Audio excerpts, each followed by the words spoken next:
नमस्कार, आप देख रहे हैं न्यूज वन हिंदुस्तान और मैं हूं आपके साथ ज्ञान प्रकाश पांडे। उत्तराखंड विधानसभा के शीतकालीन सत्र के चौथे दिन उत्तराखंड विधानसभा अध्यक्ष की अध्यक्षता में सदन में प्रश्नकाल के दौरान सभी तारांकिक प्रश्नों को निर्धारित समय के अंतर्गत उत्तरित किया गया।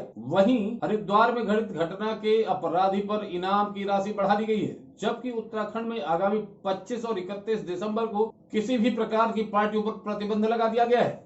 अवगत करा दें कि श्री प्रेमचंद अग्रवाल के विधानसभा अध्यक्ष बनने के बाद कई बार विधानसभा सत्र के दौरान सदन के भीतर प्रश्नकाल के दौरान माननीय सदस्यों के तारांकित प्रश्नों को निर्धारित समय सीमा के अंतर्गत उत्तरित किया गया है। हरिद्वार घटना पर कहा, डीआईजी गढ़वाल के नेतृत्व में टीम का गठन अतिरिक्त रूप से किया जाएगा और अभियुक्त को फांसी की सजा तक पहुंचाया जाएगा। फास्ट ट्रैक में मामला चलेगा। डीआईजी की टीम केवल जांच नहीं करेगी बल्कि अभियोजन के दौरान उनकी मॉनिटरिंग भी करेगी और जो अपराधी अभी तक फरार हैं उस पर इनाम की राशि बढ़ाकर 20,000 से 1 लाख रुपए तक कर दिया गया है। इतना ही नहीं, उत्तराखंड में 25 दिसंबर और 31 दिसंबर को किसी भी तरह की पार्टी प्रतिबंधित इन अवसरों पर उत्तराखंड आने की किसी भी प्रकार का कोई प्रतिबंध नहीं है।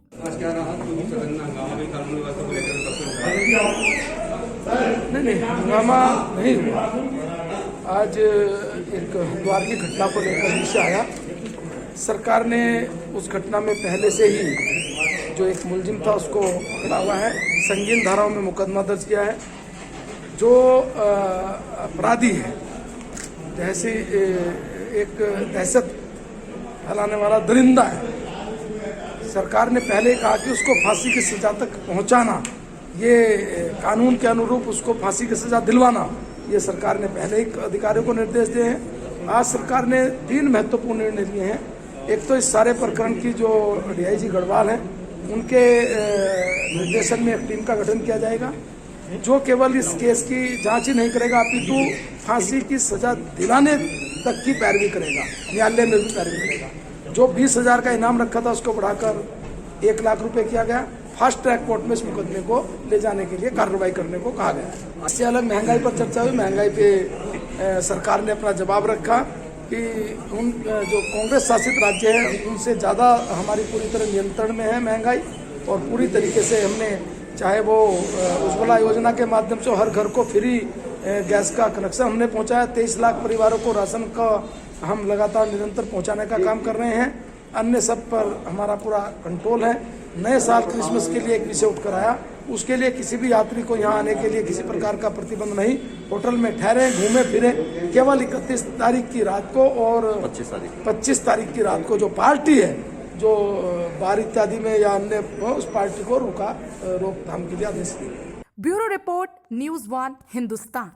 हरिद्वार रुड़की के सिविल लाइन स्थित डाक बंगले में आयोजित भाजपा के एक कार्यक्रम में भाजपा नेताओं के द्वारा कोविड-19 के नियमों की खुलेआम धज्जियां उड़ाई गई। कार्यक्रम में मेयर गौरव गोयल के साथ जिला पंचायत अध्यक्ष सुभाष वर्मा के साथ कई भाजपा के बड़े नेता भी शामिल थे।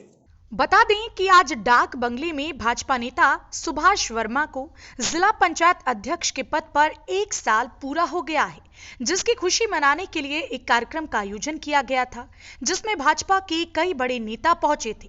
इन नेताओं में नगर निगम के मेयर गौरव गोयल भी शामिल थे, जिन्होंने न तो सोशल डिस्टेंसिंग का पालन किया और न ही मास्क का उपयोग किया। कार्यक्रम में भाजपा नेताओं के द्वारा कानून की खुलेआम धज्जियां उड़ाने को देखकर लगता है कि कानून सिर्फ आम लोगों के लिए ही बने हैं या फिर विपक्षी नेताओं के लिए हैं, जिन पर तुरंत ही मुकदमा लिखा जाता है। अब देखना यह होगा कि भाजपा नेताओं के खिलाफ पुलिस प्रशासन क्या कार्रवाई करती है। किसान दिवस के इस अवसर पर जिला पंचायत में अध्यक्ष बने 1 साल का समय पूरा किया गया है, और इस साल में जो विकास कार्य हुए हैं उन सब को देखते हुए और उन सब कार्यों से प्रभावित होकर क्षेत्र के ज़्यादातर लोग आज बधाई देने आए हैं। ये इन लोगों की खुशी का इजहार है और मैं उन सबको भी धन्यवाद देता हूँ और सभी किसानों को आज किसान दिवस की शुभकामनाएं देता हूँ। कितने प्रतिशत अधिक कार्य हुआ है इस साल में पिछले अध्यक्ष के अनुसार? 1 साल बनाम 3 साल, जो पिछले 3 साढ़े 3 साल में कार्य हुए हैं उससे ज़्यादा हम लोगों ने एक साल में कार्य किए हैं। और इसके साथ साथ कोरोना टाइम में जब कोरोना काल था उस समय पूरे जिले के अंदर सैनिटाइजेशन कराया और उसके बाद जब डेंगू का प्रकोप हुआ तो उसमें भी दवाई का छिड़काव कराया। जैसे प्रधानमंत्री जी कह रहे हैं इतना वैक्सीन नहीं, इतना ढिलाई नहीं है, लेकिन अधिकतर लोग फिलहाल भी देखे जा रहे हैं कि बिना मास्क के घूम रहे हैं, जबकि स्वास्थ्य विभाग की टीम सड़कों पर बिना मास्क वालों को रोकने में टेस्ट कर रही है। क्या है इसमें, लोग मास्क तो सब पे हैं लेकिन फोटो खिंचवाने की प्रतिस्पर्धा ऐसी है कि फोटो खींचने वाले कहते हैं कि मास्क को नीचे कर दो। देखिए इस तरह से कोरोना बढ़ेगा कम होगा? नहीं, थोड़ा आदमी को सावधानी बरतनी चाहिए। हरिद्वार रुड़की से दिग्पाल सिंह की रिपोर्ट। फर्रुखाबाद जिले में हाई सिक्योरिटी नंबर प्लेट कहां बनेगी, इससे एआरटीओ कार्यालय के अफसर भी अनजान हैं। शासन की गाइडलाइन में एचएसआरपी की फीस ऑनलाइन जमा होने के बाद मिलने वाली स्लिप दिखाने पर भी वाहन स्वामी का चालान नहीं काटा जाएगा। एजेंसी नियमों को इस संबंध में पत्र भेजकर अवगत करा दिया गया है।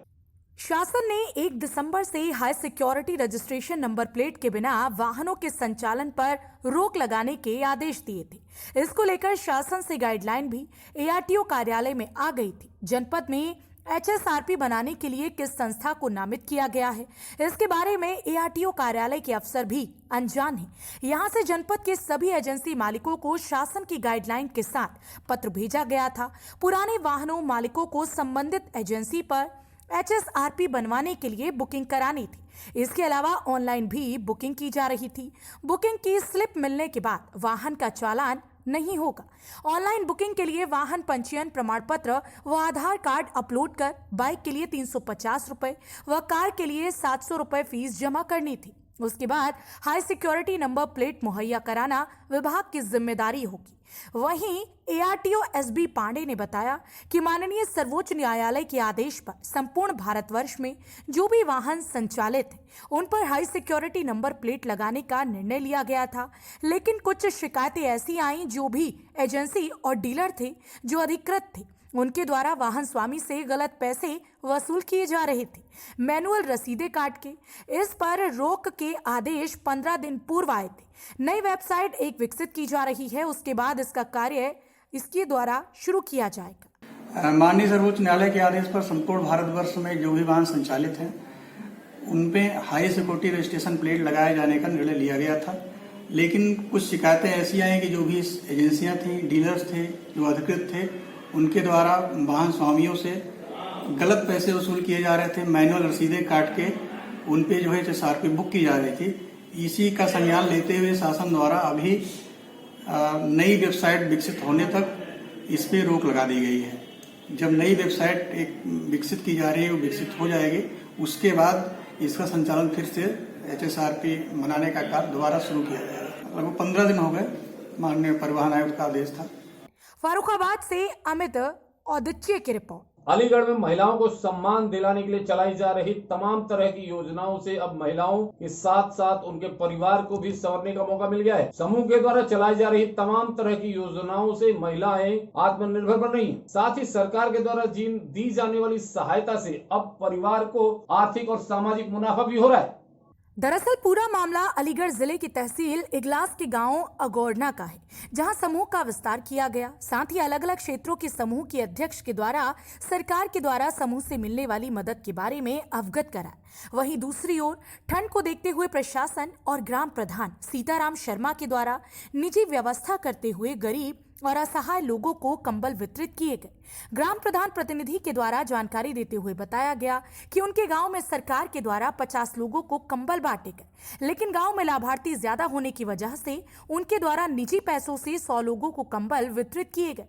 वहीं कार्यक्रम का शुभारंभ उप जिलाधिकारी इगलास कुलदेव सिंह और तहसीलदार सौरभ यादव ने फीता काटकर और बीजेपी सांसद राजवीर दिलेर की पत्नी रजनी दिलेर के द्वारा सरस्वती माता के समक्ष पुष्प अर्पित करके कार्यक्रम की शुरुआत की गई। साथ ही समूह की महिलाओं के द्वारा किए जा रहे कार्यों को भी सराहा गया। आपको बता दें कि बीते दिनों समूह की तारीफ खुद प्रदेश के मुख्यमंत्री योगी आदित्यनाथ ने वीसी के माध्यम से अलीगढ़ डीएम चंद्रभूषण सिंह से की थी। वहीं समूह की महिलाओं की हर संभव मदद का आश्वासन डीएम के द्वारा दिया गया था। आज ये गांव अगोड़ना में हमारे प्रधान जी ने कंबल वितरण का कार्यक्रम रखा था। यहाँ पे 100 कंबलों का तो इन्होंने अपनी तरफ से रखा और 50 हमने एसडीएम साहब से दिलवाए और विकलांग और विधवाओं को कंबल वितरण का प्रोग्राम रखा। समूहों का अगोन्ना गांव अगोन्ना में रखा गया। ये अगोरना गांव में एक कंबल वितरण का कार्यक्रम था बेसिकली, और समूह यहाँ पे बना हुआ है, उस समूह का कार्यक्रम था जिसमें जो हमारे वर्तमान माननीय सांसद जी की पत्नी भी इसमें आई थी। बाकी कंबल वितरण हो गया है। लगभग कितने लोगों को कंबल वगैरह बांटे? यहाँ 50 लोगों का कंबल।